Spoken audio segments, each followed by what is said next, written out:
നേപ്പാളിലെ domestic flight യാത്ര experience ചെയ്യേണ്ട ഒന്ന് തന്നെയാണ്. ബുദ്ധ എയറിലാണ് ഞാൻ പോയത്. അങ്ങനെ ബുദ്ധ എയറിലേക്ക് കയറുകയാണ്. ബസ്സൊന്നും ഇല്ല കേട്ടോ, ഒരു വെയിലത്ത് നടന്നാണ് കയറണത്. നമ്മളിതോ ഫ്ലൈറ്റിലോട്ട് കയറിയോ, ഒരു കുട്ടി ഫ്ലൈറ്റാ. ഭൂപ്രകൃതി കൊണ്ടും കാലാവസ്ഥ കൊണ്ടും വളരെ മോശമായിട്ടുള്ള റോഡുകളിലൂടെയുള്ള ദീർഘദൂര യാത്രയ്ക്ക് ഒരു ആശ്വാസമായിരുന്നു നേപ്പാളിലെ ഡൊമസ്റ്റിക് എയർ സർവീസ്. പൊക്കാറയിൽ നിന്ന് ലുംബിനിയിലേക്കുള്ള ഫ്ലൈറ്റ് യാത്ര സമയം ലാഭിക്കുക മാത്രമല്ല, വളരെ മനോഹരമായിട്ടുള്ള ഒരു എക്സ്പീരിയൻസ് തന്നെയായിരുന്നു. ഹിമവാന്റെ മടിത്തട്ടായിട്ടുള്ള പൊക്കാറയിൽ നിന്ന് പച്ച നിറഞ്ഞ ലുംബിനിയിലേക്ക് ബൈ റോഡ് 9 മണിക്കൂറാണ്.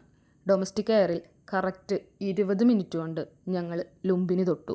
വലിപ്പം കൊണ്ടും സാമ്പത്തിക ശേഷി കൊണ്ടും ഇന്ത്യയേക്കാൾ വളരെയധികം താഴെ നിൽക്കുന്ന നേപ്പാളിൽ 45ഓളം എയർപോർട്ട് ഉണ്ട് എന്നുള്ളത് എനിക്ക് വളരെ കൗതുകമുയർത്തുന്ന ഒരു കാര്യമായിരുന്നു. 8-9 മണിക്കൂർ എടുക്കുന്ന യാത്രകൾ 10-15 മിനിറ്റിലേക്ക് ചുരുക്കാൻ കഴിയുന്നത് ടൂറിസ്റ്റുകൾക്ക് വളരെയധികം ആശ്വാസം തരുന്ന ഒരു കാര്യമാണ്. ഹാർഡ്ലി 20 മിനിറ്റ്സ് എടുത്തിട്ടില്ല. ഒട്ടും ലക്ഷറി അല്ലാത്ത ഒരു റെയിൽവേ സ്റ്റേഷൻ്റെ സെറ്റപ്പ് മാത്രമുള്ള എയർപോർട്ടുകളാണെങ്കിലും അവ യാത്രക്കാർക്ക് നൽകുന്ന ആശ്വാസം പറഞ്ഞറിയിക്കാൻ പറ്റാത്തതാണ്.